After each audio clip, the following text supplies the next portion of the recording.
जिंदगी फूलों का बिस्तर नहीं, मंजिल सिर्फ एक सपना नहीं। कदमों को मंजिल की तरफ बढ़ाना आसान है, पर बढ़ाते रहना ये आसान नहीं। दोस्तों, ये लाइनें उस जज्बातों के लिए हैं जिन जज्बातों के साथ हम अपनी मंजिल की तरफ कदम बढ़ाना तो शुरुआत कर देते हैं, पर ये भूल जाते हैं अंत में कि हमने कदम बढ़ाए क्यों थे, और शिथिल हो जाते हैं। और जितना शिथिल होते हैं मंजिल से उतनी दूर होते रहते हैं। चलिए दोस्तों, आज इतिहास की और एक कड़ी में जुड़ते हुए भारत में समाचार पत्रों का इतिहास या संघर्ष या जन्म, उत्पत्ति, विस्तार, ये सब दोस्तों पढ़ेंगे। जैसा कि आपको टाइटल से दिख रहा होगा, भारत में समाचार पत्र। दोस्तों, आधुनिक भारत का ये बहुत महत्वपूर्ण एक टॉपिक्स है। बहुत जगह या ग्रुप डी से लेकर के और सिविल तक दोस्तों में पूछा जाता है। कोई भी कंपटीशन ले लें इतिहास में तो शायद ही कोई कंपटीशन छूटा हो जहां से प्रश्न न उठाए गए हों दोस्तों। उसमें कहीं पत्र पूछ लिए जाएंगे, तो कहीं पुस्तकें पूछ ली जाएंगी, कहीं समाचार पत्रों का इतिहास दोस्तों पूछ लिया जाएगा। बात करता हूं भारत में समाचार पत्रों का जन्म कैसे हुआ दोस्तों। देखिए, यदि हम प्रिंट की बात करें तो भारत में सबसे पहले पुर्तगाली आए। भारत में सबसे पहले दोस्तों पुर्तगाली आए। और पुर्तगालियों में कौन आया तो वास्को डी गामा। आप देख रहे होंगे दोस्तों, पुर्तगाल से होता हुआ अफ्रीका के दक्षिण तट से मेडागास्कर होते हुए और फिर वो इंडोनेशिया, भारत, यहाँ तक की दूरी तय की दोस्तों। वो पुर्तगाली अपने साथ दोस्तों 16वीं शताब्दी में 16वीं शताब्दी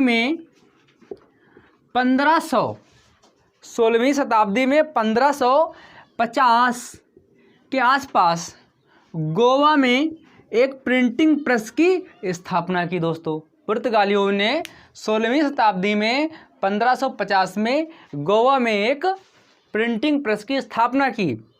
लेकिन किताब मिलने के साक्ष्य दोस्तों 1556 के ही मिलते हैं। कहीं पर 57, कहीं पर 56। इतिहास बोलता है बहुत सारी किताबें 1557, लेकिन भारत के इतिहास में 1556 ये दर्ज है। वो किताब छपी, पुर्तगालियों ने छापा, और वो किताब कही जाती है कि आयुर्वेद से संबंधित थी। तो गोवा में प्रिंटिंग प्रेस सबसे पहले पुर्तगालियों ने बनाया भारत में, और उसमें किताब छपी। वो किताब किससे संबंधित थी तो दोस्तों आयुर्वेद से संबंधित थी। दोस्तों, मैटर ज़्यादा देना होता है आपको और एक कॉन्सेप्ट पूरा क्लियर करना होता है, इसलिए बोर्ड पर हम लिख के आपको नहीं पढ़ा पाते हैं और ना ही हम यहाँ पर लिख पाते हैं। इसलिए आप हमारे वीडियो को 2-3 बार सुन लीजिए। बस मैं वादा करता हूँ आपका एक मनोबल बढ़ेगा और आपका ज्ञान में वृद्धि होगी। बस आप सुन लीजिए। लिखना हो तो वीडियो को पॉज करके आप साथ में लिखते रहेंगे दोस्तों। तो आगे दोस्तों हम बात करेंगे। तो आप ये समझ गए होंगे कि भारत में जो छापे खाना या प्रिंटिंग प्रेस लाने का काम किया पुर्तगालियों ने किया। 16वीं शताब्दी में 1550 में पुर्तगालियों ने प्रिंटिंग प्रेस बनाई। पुर्तगाली भारत में आए कब 1498 में। पहले कौन आया तो वास्को डी गामा आया। कहाँ पर प्रिंटिंग प्रेस बनी तो गोवा में। पहली किताब कब छपी 1556 में। किससे संबंधित थी तो वो आयुर्वेद से संबंधित थी। समझ गए होंगे दोस्तों। चलिए आगे हम बात करते हैं। प्रिंटिंग प्रेस की तो बात हो गई। सबसे पहले हम प्रकाश डाल लेते हैं कि समाचार पत्रों का विकास कैसे हुआ दोस्तों।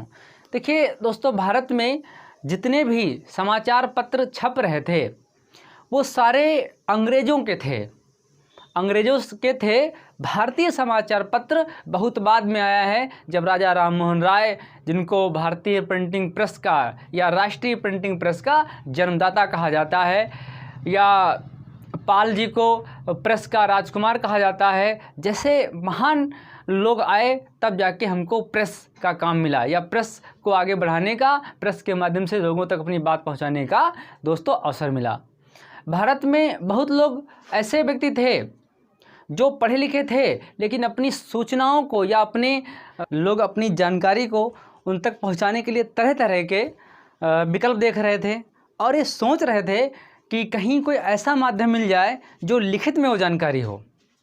लिखित में जानकारी होने के लिए किताबों का सहारा लेना, अखबारों का सहारा लेना, तो इससे बहुत ही कह सकते हैं संकटपूर्ण उनके लिए कार्य था। और इस समय अखबार निकालना या किताब को छापना सामान्य सी बात नहीं थी। जैसा दोस्तों हम एक बार आपको बता चुके हैं कि 1906 में जब बी.डी. सावरकर ने किताब लिखी थी भारत का प्रथम स्वतंत्रता संग्राम, तो वो किताब भारत से न छप करके इंग्लैंड से पहली बार छपी थी।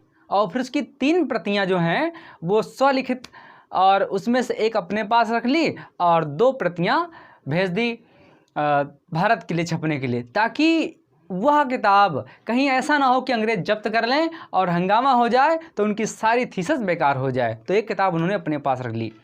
दोस्तों समय आता गया और भारत में अखबार छपने का काम शुरू होता है।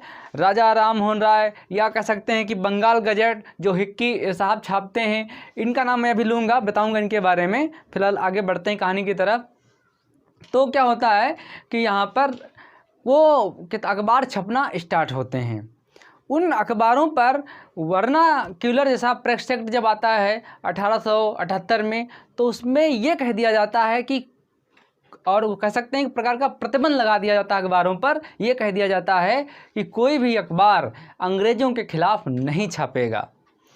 खासकर ये जितने प्रतिबंध होते थे ये भारतीयों के प्रति या भारतीय भाषाओं पर के प्रति या भारतीय भाषाओं में छपे अखबारों पर प्रतिबंध लगाने के लिए सारे प्रतिबंध बनते थे। दोस्तों हम आपको बताना चाहें कि जब अखबार छपता था तो उसमें जो उनके मुद्रक हैं, उस मुद्रण में मतलब उस लेख में अंग्रेज़ों की तारीफ़ भी करते थे और उसी तारीफ़ के बहाने अपनी बात भी लोगों तक पहुंचाते थे। एक शब्द होता है ब्याज स्तुति। ब्याज स्तुति का मतलब बुराई भी कर देना, अपनी बात भी रख लेना और बुरा भी ना माने। उसी प्रकार से यदि कोई लेख लिखा जाए तो कविता के माध्यम से या अपने संपादक के माध्यम से अंग्रेज़ों की तारीफ़ करी जाए और उसी तारीफ़ के बहाने धीरे धीरे अपनी बात जनता में भी पहुंचाई जाए। इस तरीके से लंबे समय तक भारतीय कार्य करते रहे। अब ये कहाँ तक सफल होगा ये हम आपको आगे ही बता पाएंगे। चलिए दोस्तों बात करते हैं। अब हम आपको पहले बता चुके थे कि पुर्तगाली कब आए, कब पहली वो किताब छपी। अब 1684 की बात हो रही दोस्तों, समय बीता। 1684 की बात करें तो ईस्ट इंडिया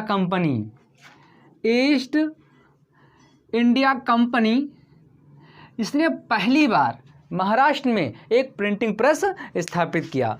महाराष्ट्र में 1684 में पहली बार प्रिंटिंग प्रेस स्थापित किया और इसी समय वो प्रेस ज़्यादा कार्य तक नहीं कर पाया, अपने स्थान पर रहा, या कह सकते हैं छुटपुट छोटी मोटी किताबें या लेख के रूप में वो सब छापते रहे। दोस्तों अब यदि हम बात करें कि आगे काम कैसे बढ़ा, ये बहुत शिथिल कार्य रहा, यहाँ तक कि कह सकते हैं एक प्रकार से काम रोक दिया गया।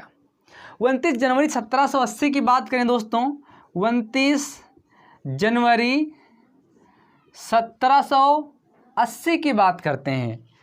इस समय दोस्तों जेम्स अगस्ट हिक्की नाम का एक अंग्रेज कर्मचारी, जेम्स अगस्ट हिक्की, पूरा नाम ना लगा करके आप हिक्की याद रखेंगे दोस्तों। ये एक अंग्रेज कर्मचारी थे और ये निकाल दिए गए थे कंपनी से। जब निकाल दिए गए थे तो उन्होंने सोचा कि हम कंपनी की जितनी करतूतें हैं उनको अखबार में छापेंगे और जनता तक पहुंचाएंगे। अच्छा, ईस्ट इंडिया कंपनी 1684 में प्रिंटिंग प्रेस की स्थापना महाराष्ट्र में करती है दोस्तों। जो प्रेस की स्थापना महाराष्ट्र में करती है, लेकिन यहाँ के कर्मचारी एक बुरे कारणों से संलिप्त थे, तो वो ये सोच रहे थे कि कहीं उनके कारनामे उनके क्राउन तक ना पहुंच जाएं, इंग्लैंड तक ना पहुंच जाएं। इसलिए भारत में उन्होंने पत्र छापने संबंधी सारे कार्य प्रतिबंधित रखे थे दोस्तों। सारे कार्यों को उन्होंने रोक रखा था ताकि उनकी करतूतें कहीं उनके घर तक ना पहुंच जाएं दोस्तों। इसलिए उन्होंने प्रेस पर ज़्यादा जोर नहीं दिया। हिक्की ने दोस्तों यदि बात करें तो 29 जनवरी 1780 में जेम्स अगस्ट हिक्की ने एक अखबार निकाला, Bengal Gazette, the Bengal Gazette. Bharat का प्रथम अखबार कह सकते हैं इसको हम, भारत का प्रथम अखबार कह सकते हैं, द बंगाल गजट निकाला। ये दोस्तों अंग्रेजी में था, ये अंग्रेजी में था और इसमें उन्होंने भारतीयों की दशा और अंग्रेजियों की दशा, अंग्रेजियों के कार्य बताए, लेकिन उतने खुलकर नहीं बता पाए जितने खुलकर प्रेस को चाहिए बताना। इसके बाद दोस्तों इसी के साथ में the Calcutta journal advertisement, the Calcutta general, आपको द कलकत्ता जर्नल के नाम से भी मिल जाएगा, या एडवर्टाइजर,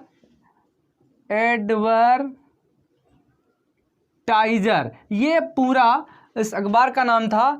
तो हिक्की साहब ने ये 2 अखबार छापे। ये दोनों अखबार दोस्तों अंग्रेजी में थे। दोनों अखबार भारतीयों की दशा और कंपनी की दशा छाप रहे थे। इसी बीच कंपनी के जो वरिष्ठ अधिकारी थे उन्होंने इस पर प्रतिबंध लगा दिया दोस्तों। वो जानते थे यदि अखबार छापेगा और हमारी बात को हमारे घर तक अर्थात इंग्लैंड तक पहुंचाएगा तो हमारी दुनिया में थू-थू हो जाएगी। हम अपने औपनिवेशिक शक्तियों का जिस तरीके से प्रयोग भारत में जनता के ऊपर करते हैं नहीं कर पाएंगे, हम सीमित हो जाएंगे। कुल मिला के उनका लाभ नहीं होगा, उनके कुकृत्य लोग जान जाएंगे। इसलिए अंग्रेज़ों ने प्रेस को भारत में पनपने नहीं दिया, उन जन्म नहीं लेने दिया दोस्तों। लेकिन ऐसे लोग भी होते हैं जो अपने स्वार्थ के लिए ही सही लेकिन प्रेस को जन्म तो दिया। तो कह सकते हैं कि भारत में यदि जेम्स अगस्ट हिक्की ना होते तो शायद प्रेस इतनी जल्दी भारत में ना आता। इन्होंने यहाँ पर ये आग जैसी फूंक दी, प्रेस की नींव डाल दी दोस्तों। आगे हम बात करें दोस्तों 23 मार्च 1782। दोस्तों धीरे धीरे आप नोट कर लेंगे, बहुत महत्वपूर्ण पॉइंट हैं, सुनते जाएं और नोट भी करते जाएं। आप सुनते रहेंगे दोस्तों, इतने में भी आपका काम हो जाएगा, कोई दिक्कत नहीं है। हमारी क्लास ऐसी नहीं है कि आपको कुछ अधूरा बताए या छूट जाए दोस्तों कहीं पर। प्रयास करूंगा पूरा आपको मैटर मिले। 23 मार्च 1782, 23 मार्च 1782 की दोस्तों बात है। उस समय Warren Hasting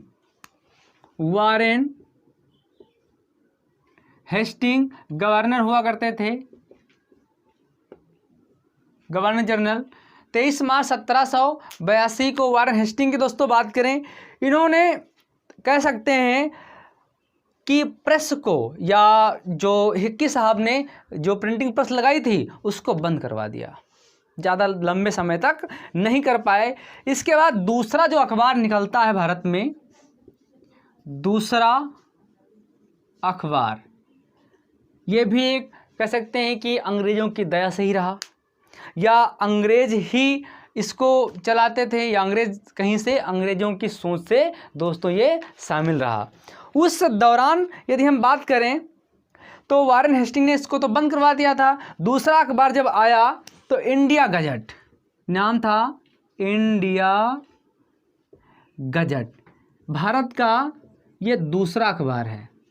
the Bengal Gazette, the Kolkata Advertiser या कह सकते हैं सिर्फ द बंगाल, तो वो आपका पहला अखबार था। इंडिया गजट ये आपका भारत का दूसरा अखबार था। याद करना दोस्तों, बहुत महत्वपूर्ण पेपर है, ये पूछा जाता है। इसके बाद निकालने वाले हेनरी विवियन डेरोजियो, इसको किसने निकाला? हेनरी विवियन डेरोजियो, ये एक अंग्रेज कह सकते हैं कर्मचारी थे, इन्होंने निकाला। तो 2 अखबार निकले भारत में, दोनों अखबारों को अंग्रेजों ने अभी तक निकाला है, एक हिक्की साहब, एक हेनरी विवियन डेरोजियो। तो यदि प्रश्न पूछा जाए भारत का दूसरा अखबार कौन सा है तो अंग्रेजी में होगा, इंडिया गजट है। किसने निकाला? हेनरी विवियन डेरोजियो निकाला। भारत का प्रथम अखबार द बंगाल गजट किसने निकाला? तो हिक्की साहब ने निकाला दोस्तों। ये तो आपको समझ में आ गया होगा। चलिए आगे बात करते हैं कि भारत में अब विस्तार कैसे हुआ। भारत में जन्म तो आप समझ गए होंगे किस तरीके से हुआ, भारत में अब विस्तार कैसे हुआ। अब विस्तार की दोस्तों हम बात करें तो 1816 ईस्वी में गंगाधर भट्टाचार्य थे, नाम था गंगाधर भट्टाचार्य। इन्होंने एक साप्ताहिक पेपर निकाला था, साप्ताहिक पेपर, जो कि साप्ताहिक पेपर उस समय बहुत चलन था दोस्तों। अब तो साप्ताहिक पेपर बहुत कम हो गए हैं, डेली वाले पेपर ज़्यादा आते हैं। उस समय साप्ताहिक पेपर का बहुत चलन था।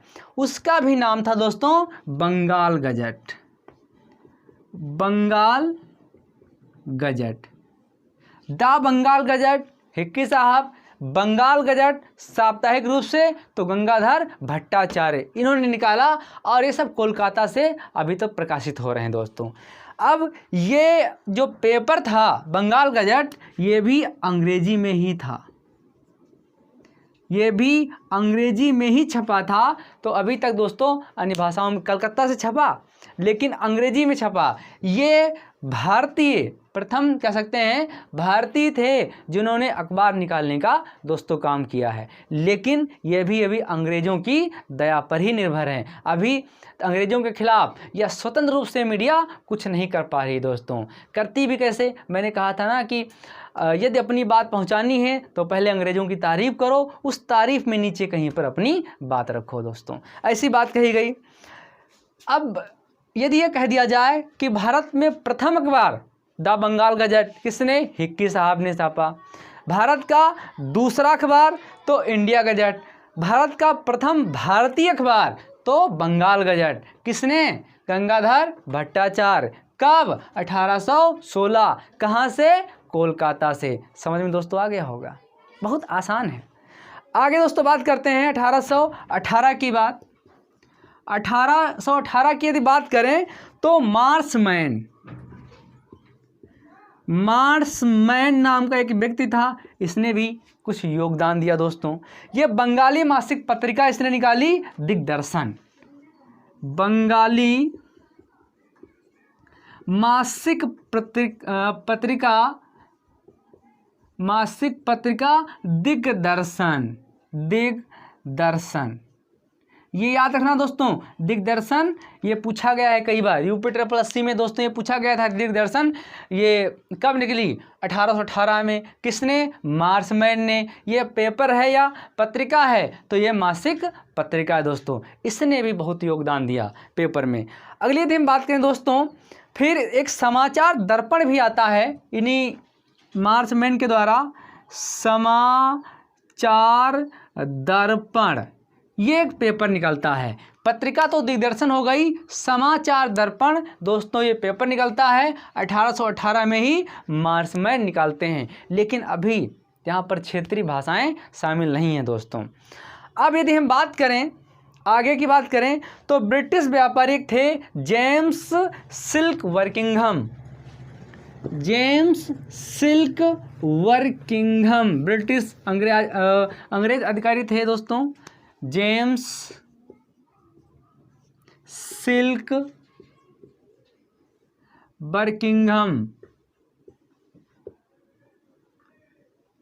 जेम्स सिल्क बर्किंघम दोस्तों यदि इनकी हम बात करें तो उन्होंने एक पत्रिका निकाली, और इन्होंने कह सकते हैं कि प्रेस को एक नई पहचान दी, प्रेस को एक नई पहचान दी। इसीलिए जेम्स सिल्क बर्किंघम को आधुनिक प्रेस का जन्मदाता भी दोस्तों कहा जाता है। याद कर लेना कि आधुनिक प्रेस का जन्मदाता जेम्स सिल्क बर्किंघम को कहा जाता है। राष्ट्रीय प्रेस का जन्मदाता राजा राममोहन राय को कहा जाता है, और भारत में अखबारों का जन्मदाता हम हिक्की साहब को कह सकते हैं दोस्तों। अब इन्होंने दोस्तों क्या किया, जब इन्होंने अखबार निकाला तो इनके अखबारों पर ब्रिटिश ने प्रतिबंध लगा दिए भाई। फिर इनको ब्रिटेन वापस भेज दिया गया। इनका काम बोले यहाँ नहीं है, ये इनको भी बाहर भेज दिया गया, और बर्किंघम साहब का भी भारत से काम बंद हो गया। चलिए अब आगे दोस्तों हम बात करते हैं भारत में दोस्तों राष्ट्रीय प्रेस के जन्मदाता राजा राम मोहन राय। भारत में राष्ट्रीय प्रेस के जन्मदाता राजा राम मोहन राय थे। इन्होंने दोस्तों 4 दिसंबर 1821 4 दिसंबर 1821 को दोस्तों साप्ताहिक पत्र संवाद कौमुदी निकाला। साप्ताहिक पत्र संवाद कौमुदी निकाला। संवाद कौमुदी निकाला। तो अब ये प्रथम भारतीय अपनी भाषा में दोस्तों संवाद कौमुदी निकाली गई। कब? 4 दिसंबर 1821 में। किसने निकाला संवाद कौमुदी? राजा राम मोहन राय। राजा राम मोहन को किस नाम से जाना जाता है? राष्ट्रीय प्रेस का जन्मदाता। राजा राम मोहन राय बहुत ही बड़े बड़े काम करवाए हैं, जैसे सती प्रथा का अंत बेंटिंक के सहयोग से। सती प्रथा तो एक ऐसी कुरीति थी कि हमारी समाज की माँ बेटियों को उनकी दयनीय स्थिति को ना देखते हुए आग में झोंक दिया जाता था, और हमारा रूढ़िवादी समाज ये समझता था कि इनके सती होने से हम मोक्ष को प्राप्त कर लेते हैं। उसके शिकार इनके बड़े भाई की पत्नी हुई, जिससे इनका हृदय फटा और इन्होंने बेंटिंक के साथ मिलकर ये व्यवस्थाएं समाप्त करवाई। दोस्तों चलिए आगे बात करते हैं। दोस्तों वैसे सती प्रथा का अंत मुगल से कई लोगों ने किया, लेकिन यदि हम बात करें तो राजा राम मोहन राय का भारतीय आधुनिक भारत में इनका नाम अमर है। आगे यदि बात करें 1822 की दोस्तों, हम 1800 यदि हम 22 की बात करें तो 1822 में मिरातुल उल अखबार निकाला। मिरातुल अखबार, आपको किताबों में मिरातुल उल अखबार मिलेगा। ये निकाला और ये फारसी भाषा में था। दोस्तों इनको फारसी का भी बहुत अच्छा ज्ञान था राजा राम मोहन राय का। उसी के साथ में ब्रह्मनिकल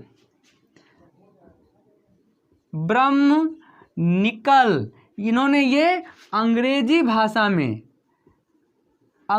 भाषा में निकाला।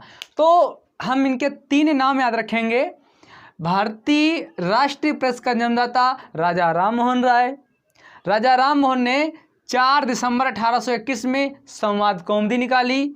1822 को मिरातुल अखबार निकाला। साथ में ब्रह्मनिकल ये अंग्रेजी में निकाला। इनको दोस्तों सजा भी हुई थी प्रेस के चक्कर में।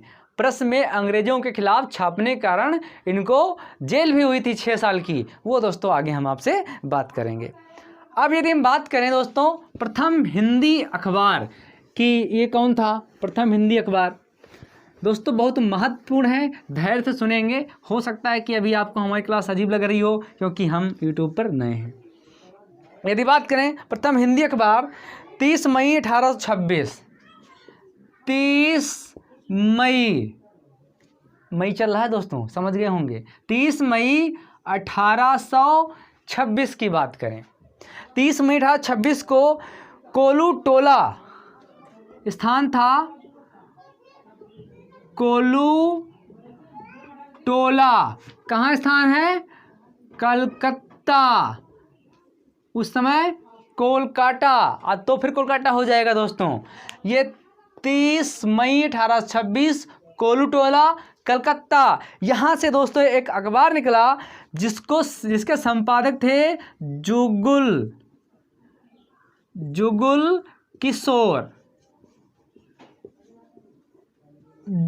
किशोर थे। इन्होंने दोस्तों उदंड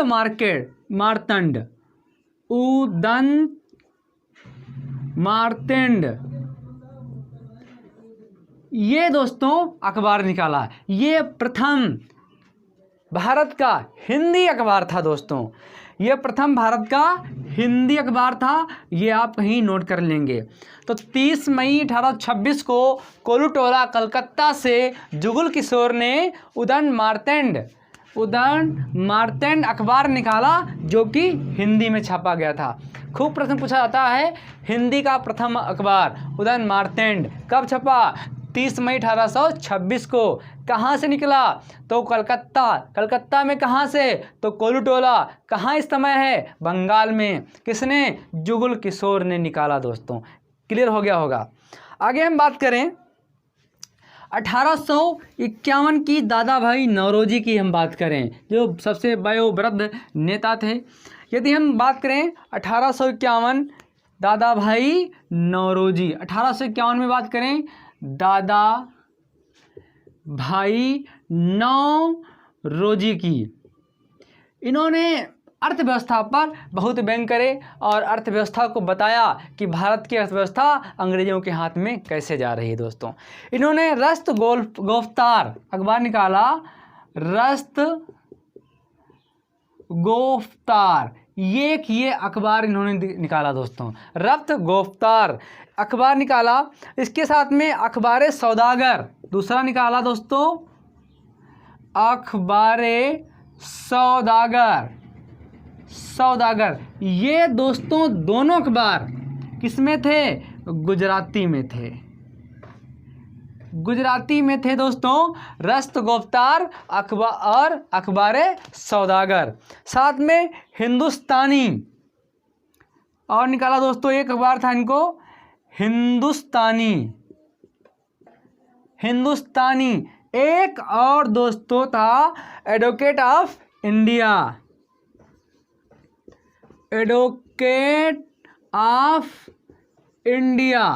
ये दोस्तों 4 नाम याद रखेंगे दादा भाई नौरोजी का जो पत्र थे। इसमें रस्त गोफ्तार और अखबार सौदागर ये गुजराती में थे, हिंदुस्तानी एडवोकेट ऑफ इंडिया ये दोस्तों अंग्रेजी में थे। 1851 में दादा भाई नौरोजी ने निकालने का दोस्तों एक काम किया था।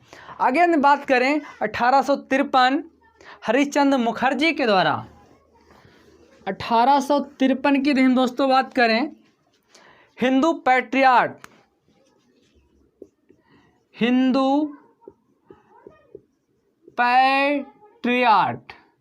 ये 1853 में निकाला गया दोस्तों। कहाँ से? कोलकाता से निकाला गया। किसने निकाला? हरिश्चंद्र मुखर्जी ने। हरिश्चंद्र मुखर्जी ने। तो हिंदू पैट्रियाट बहुत महत्वपूर्ण है, बहुत पूछा जाता है और इसने बहुत सारे हिंदुओं और मुस्लिमों को जोड़ने की बात कही गई इसमें। और उसके बाद में 1853 में हरिश्चंद्र ने इस अखबार को, एक पत्रिका भी दोस्तों इसी नाम से निकाली थी, अखबार को इन्होंने इस तरीके से लोगों के बीच में फैलाया कि ये राजनीति नहीं धर्म के लिए अखबार निकाला गया है।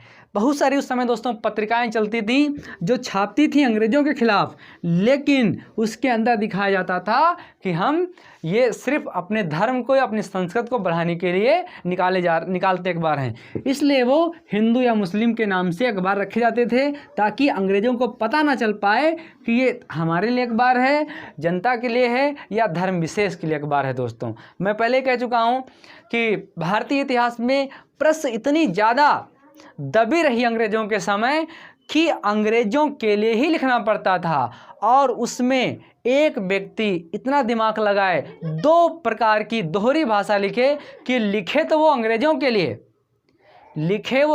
लिए लेकिन उसमें नीचे अपनी बात कह जाए, जिसको भारतीय उससे निकालें कि हमारे लिए बात कौन सी है, अंग्रेज़ों के लिए कौन सी बात है, तब जाके उनको उनके मतलब की बात पहुँचे और उनकी पत्रकारिता दोस्तों सफल होने पाए।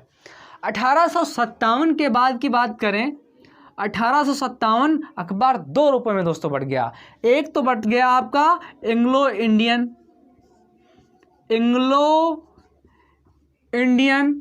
और एक था भारतीय अखबार। एंग्लो इंडियन, सबसे पहली बात कुछ लोगों को समझ में नहीं आ रहा होगा कि इंग्लैंड है क्या। जिनके माता पिता विदेशी हों या कह सकते हैं हम अंग्रेज हों और उनकी संतानें भारतीय हों, या कह सकते हैं उस समय के ईसाई जो बाहर से आए यहाँ से बस गए, वो इंग्लैंडियन है। कभी मैं संविधान पढ़ाऊँगा तो आपको बताऊँगा कि इनकी परिभाषा क्या है और कैसे ये क्या बने। तो एंग्लो इंडियन और भारतीय अखबार, भारतीय अखबारों की लिस्ट बहुत बड़ी है। एंग्लो इंडियन देख लेते हैं, जैसे टाइम्स ऑफ इंडिया, जैसे टाइम्स ऑफ इंडिया। दोस्तों ये अखबार छापा गया, टाइम्स ऑफ इंडिया। ये एंग्लो इंडियन मतलब अंग्रेज छापते थे, अंग्रेजों के लिए अखबार था। दूसरा है स्टेट्समैन। स्टेट्समैन ये दोस्तों पूछ लिया जाता है कि अंग्रेजों का अखबार कौन था, भारतीयों का अखबार कौन था, तब वहाँ पर दिक्कत होती है, वहाँ पर ये पढ़ना जरूरी है। पायनियर अगला था दोस्तों, पायनियर। ये 3 अखबार बहुत महत्वपूर्ण हैं। मैंने बहुत सारे पेपर देखे, उन दोस्तों पेपरों में स्टेट्समैन, पायनियर ये कई बार पूछा गया। और टाइम्स ऑफ इंडिया ये दोस्तों महत्वपूर्ण है लेकिन पेपर में नहीं। ये स्टेट्समैन और पायनियर ये लगातार दोस्तों पूछे गए हैं। एक मैं वीडियो बनाऊंगा जिसमें सिर्फ अखबार और पुस्तकें होंगी, वो वीडियो आपके लिए ज़्यादा महत्वपूर्ण रहेगा इसके साथ में जोड़ने के लिए दोस्तों। अब यदि हम बात करें भारतीयों के अखबार कौन कौन से छपे, तो भारतीयों की दोस्तों हम बात कर लेते हैं। भारतीयों के तो बहुत सारे पेपर रहे हैं, बस उनके नाम बताने हैं। बात करें दोस्तों तो ईश्वर चंद्र विद्यासागर 1862। ईश्वर चंद्र विद्यासागर 1862 में। ईश्वर चंद्र विद्यासागर 1862 में दोस्तों इन्होंने सोम प्रकाश एक अखबार निकाला, सोम प्रकाश। ये दोस्तों बहुत महत्वपूर्ण रहा। सोम प्रकाश कई बार पूछा गया है, ये सोम प्रकाश किसका है ये पूछा गया, तो ईश्वर चंद्र विद्यासागर का सोम प्रकाश है। ये दोस्तों पूछा गया कहाँ से निकलता था, तो सबसे पहली बात ये बंगाली भाषा में था। दूसरी बात ये कोलकाता से निकलता था, बंगाली भाषा में था, कोलकाता से निकलता था। सोम प्रकाश पत्र ईश्वर चंद्र विद्यासागर का दोस्तों था। अगले यदि बात करें हम तो सोम प्रकाश जो पत्र था इसने नील विद्रोह का समर्थन किया था। नील विद्रोह का समर्थन किया, अंग्रेजों के लिए ये खूब लड़ा, अंग्रेजों की पत्रकारिता से खूब लड़ा, अंग्रेजों के लिए इसने बहुत संघर्ष किया। अंग्रेज इससे रुष्ट हुए, अंग्रेज रुष्ट हुए और इसको पूरी तरीके से बंद कराने का दोस्तों काम किया। अब इस अखबार को ध्यान में रखते हुए उन्होंने 1878 में वर्नाक्युलर प्रेस एक्ट लाए और प्रेस को प्रतिबंधित कर दिया। वह प्रेस आया तो दोस्तों एक्ट बाद में, लेकिन दिमाग में सोम प्रकाश था, सोम प्रकाश पत्र था जिसके लिए दोस्तों वर्नाक्युलर प्रेस एक्ट 1878 में लाया गया। चलिए आगे हम बात करें। जो वर्नाक्युलर प्रेस एक्ट आया था, वर्नाक्युलर प्रेस एक्ट दोस्तों, इसको मुंह बंद करने वाला एक्ट भी कहा गया। मुंह बंद करने वाला एक्ट भी कहा गया। कब आया? 1878 में दोस्तों। आगे हम दोस्तों बात करें आगे इनके एक सहयोगी थे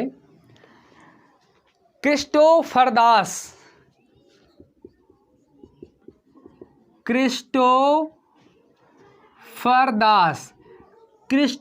दास पाल। ये सहयोगी थे ईश्वर चंद्र विद्यासागर को। तो दोस्तों पाल को प्रेस का राजकुमार कहा जाता है। इन्होंने बहुत सारे अखबार ईश्वर चंद्र विद्यासागर के साथ में निकलवाए, पेपरों को खरीदा, अपने नाम से चलाया। तो उस समय दोस्तों क्रिस्टोफर दास ने बहुत सहयोग किया भारतीय प्रेस में, इसलिए इनको क्रिस्टोफर दास को या पाल के नाम से जाना जाता है और इनको भारतीय प्रेस का राजकुमार दोस्तों कहा जाता है। चलिए आगे बात करते हैं। 1861 की दोस्तों बात है। 1861 देवेंद्रनाथ टैगोर। 1861 में देवेंद्रनाथ टैगोर और एक और महान पुरुष जिनका दोस्तों मनमोहन घोष नाम है, मनमोहन घोष। देवेंद्रनाथ टैगोर, मनमोहन घोष, इन्होंने दैनिक पत्र निकाला इंडियन मिरर। एक दैनिक पत्र था इंडियन मिरर, इन्होंने इंडियन मिरर निकाला। 1861 में देवेंद्र टैगोर ने, मनमोहन घोष, इन दोनों ने मिलकर इंडियन मिरर निकाला। इसने बहुत दोस्तों काम किया। इंडियन मिरर ये कई भाषाओं में प्रकाशित हुआ।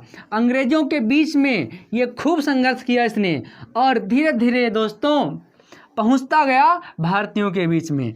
अभी बहुत कुछ क्रांति बाकी है दोस्तों, आगे हम बात करेंगे। 1861 में शिशिर कुमार घोष और मोतीलाल घोष। 1868 की बात करें दोस्तों तो इसमें थे शिशिर घोष और शिशिर कुमार घोष, मोतीलाल घोष, शिशिर कुमार घोष और मोतीलाल घोष। इनका नाम दोस्तों याद रखेंगे। 1868 में शिशिर कुमार घोष और मोतीलाल घोष, इन्होंने एक साप्ताहिक पत्र निकाला। उस पत्रिका का नाम था दोस्तों अमृत बाजार। अमृत बाजार नाम याद कर लेंगे, बहुत बार पूछा गया है दोस्तों, ये पत्रिका पूछी गई है। अमृत बाजार ये साप्ताहिक थी दोस्तों। इसकी कहानी है, ये अमृत बाजार पत्रिका अंग्रेजों के लिए खूब लड़ी और अंग्रेजों के खिलाफ छापती रही। भारतीयों के अंदर एक उत्साह भरती रही। उधर वर्नाक्युलर प्रेस एक्ट आ गया। वर्नाक्युलर जब प्रेस एक्ट आया तो ये शिशिर कुमार घोष, मोतीलाल घोष को पता चला। इन्होंने रातों रात अमृत बाजार पत्रिका को अंग्रेजी माध्यम कर दिया, अंग्रेजी पत्रिका घोषित कर दी और ये वर्नाक्युलर प्रेस एक्ट से बच गई। अर्थात वर्नाक्युलर प्रेस एक्ट सिर्फ भारतीयों की भाषाओं पर, भारतीयों की सोच पर, भारतीय अखबारों पर लागू था। अंग्रेजों के लिए, क्योंकि अंग्रेज चाहते थे हमारे पक्ष में लिखो दोस्तों, इसलिए अंग्रेजों ने एक सोची समझी रणनीति रची। वर्नाक्युलर एक्ट आया और वर्नाक्युलर प्रेस एक्ट से बहुत सारे भारतीय पत्र प्रभावित हुए और उन पर रोक लगा दी गई दोस्तों। 1868 की बात, 78 की बात करें, 1878 की दोस्तों बात करें तो वीर राघवाचारी, वीर राघवाचारी ये नाम बहुत याद रखेंगे। 1878 में वीर राघवाचारी द हिंदू ये अखबार निकालते थे। द हिंदू, आप तो दोस्तों इस समय खूब पढ़ रहे होंगे तैयारी के दौरान, द हिंदू की खबर खूब चलती इधर उधर। तो 1878 में वीर राघवाचारी ने द हिंदू निकाला और ये भारतीयों के लिए था। वर्नाक्युलर प्रेस एक्ट के तहत ये भी अंग्रेजी में कर दिया गया दोस्तों, आज भी अंग्रेजी में आ रहा है। चलिए आगे दोस्तों हम बात करते हैं।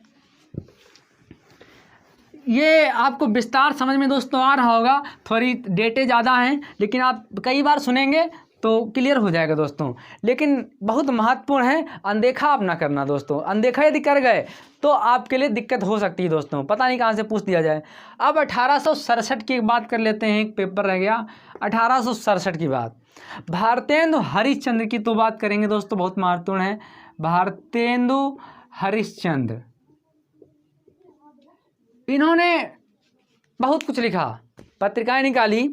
कवि वचन सुधा इनकी दोस्तों पत्रिका थी, कवि वचन सुधा। पूछा जाता है कवि वचन सुधा किसकी है, तो भारतेंदु हरिश्चंद्र की। कब? 1867 की बात है।